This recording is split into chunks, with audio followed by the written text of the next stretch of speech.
شيكابالا مشاكله تتوالى من داخل مصر بقت خارج مصر. السلام عليكم ورحمة الله وبركاته حبايب عمرو الدسوقي في كل مكان. طبعا امبارح كان في فضيحة في مباراة الأهلي والبنك، فضيحة في ضربة الجزاء اللي شافها كل عين واعترف بضربة جزاء للنادي الأهلي 100%، واللي ما اعترفش بيها الوحيد هو البنا والفار والحنفي اللي موجود في الفار.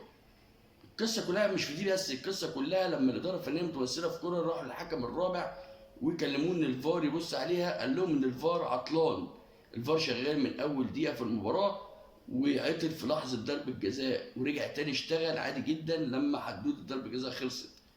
انا مش عارف فين اتحاد الكوره ومسؤولين اتحاد الكوره من الفضيحه اللي موجوده دي، ولحد دلوقتي ما طلعوش ويبرروا موقفهم. والبنا تلاعب في نتيجة المباراة بغض النظر عن أداء وسوء أداء النادي الأهلي في المباراة والكوارث اللي الأهلي كان فيها واللي اعترف بيها وإحنا اعترفنا في امبارح بعد المباراة، واعترف بيها كمان كرر في المؤتمر الصحفي. وأنا أتحمل مسؤولية كاملة في الأخطاء اللي أنا عملتها في المباراة، بالذات خطأ الفادح اللي عمله عمر كمال عبد الواحد يحط قلب دفاع. في كل ده ما عندناش مشكله فيه واعترفنا بخطأنا، ولكن البنا تلعب في نتيجه المباراه ليه؟ النتيجه كانت 3-2. لو كانت ضربه جزاء احتسبت وربنا وفق النادي الاهلي فيها، كانت النتيجه هتتغير 4-2، كانت ممكن تغير في شكل ونتيجه المباراه. عشان كده بقول لك البنا تلاعب في في نتيجه المباراه، لان ضربه جزاء صحيحه ما يختلفش عليها اتنين، ما يختلفش عليها اتنين. حتى الجمهور قاعد قدام الشاشه اللي في المدرجات، الناس اللي كله شافها، كله شافها، الايد خبطه في الايد والايد بعيده عن جسم اللاعب خالص. ولكن البنا والحنفي كان ليهم راي تاني خالص.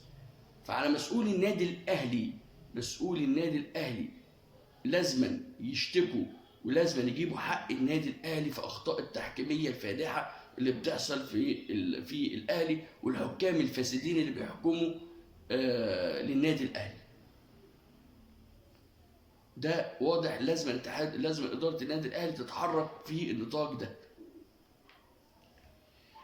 الحاجه الثانيه اللي عندنا وهي الكابتن احمد رفعت لاعب نادي فيوتشر بحق جاي الايام المفترجه دي، ربنا يا رب يقوم بالسلامه ويرجعه لاهله سالم غانم يا رب ويشفيه باذن الله. النهارده التقارير طلعت ان هو بدا يحرك في وظائف في جسمه بدات تتحرك وصوابع ايديه بدات تتحرك، فبدا نسبه الوعي تتحرك، ولكن لسه في حاله حرجه وما اكتملش شفائه بنسبه 100% وما استوعبش بنسبه 100% وما فاقش بنسبه 100%. فيا جماعه يا رب كل الناس تدعي له ان يقوم بالسلامه بحق جاه الايام المفترجه اللي احنا فيها دي، ويرجع لاهله سالم غانم باذن الله يا رب، ربنا يشفيه. النهارده اتحاد الكرة اعلن بشكل رسمي اقامه البطوله الوديه للمنتخب المصري اللي كانت هتقام في الامارات، هتقام في القاهره باذن الله من 18 3 ان شاء الله لحد يوم 26/3. مشترك فيها 4 منتخبات، منتخب مصر وتونس نيوزيلندا وكرواتيا. دي البطوله الوديه ان شاء الله هتقام في القاهره بدل الامارات. صدام بين مجلس اداره النادي الاهلي واتحاد الكره، صدام جديد. ليه الصدام ده؟ طبعا بسبب مباراه سيمبا. بعد اعلان رئيس نادي سيمبا مباراه ان شاء الله هتبقى يوم 29/3. لو المنتخب المصري فاز وصل للنهائي الدوره الوديه هيبقى يوم 26 يناير. فالفرق بين السفر طبعا من النادي الاهلي هيسافر للمباراه يوم 29 وده عند 26 فرق 3 ايام.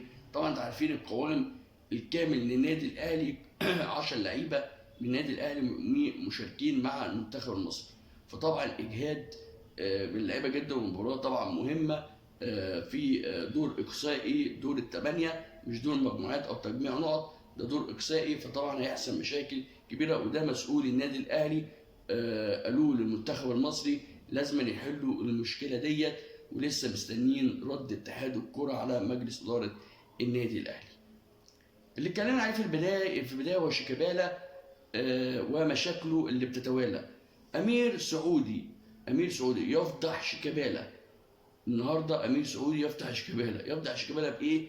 شيكابالا اشترك في دوره رمضانيه في السعوديه، المفروض كان يبقى النهارده اول يوم يسافر فيه في الدوره الرمضانيه في السعوديه، وتقاضى عايز اجر وتقاضى مقدم مبلغ مالي من الامير السعودي او منظم الدوره الرمضانيه ديت.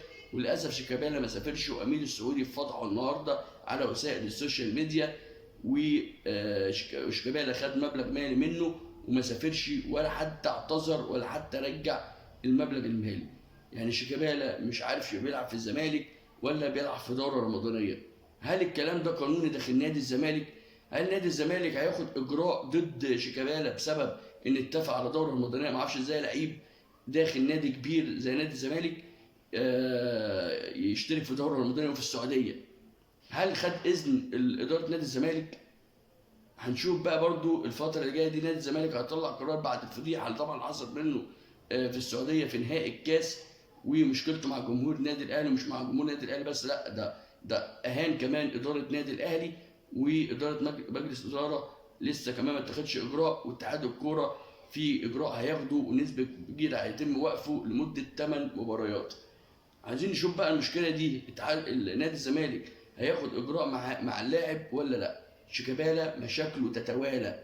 شيكابالا اسطوره نادي الزمالك عامل مشاكل فعلا، وده اللاعب اللي تقاضى 50 مليون جنيه راتبه لمده موسمين، لاعب عنده 38 سنه.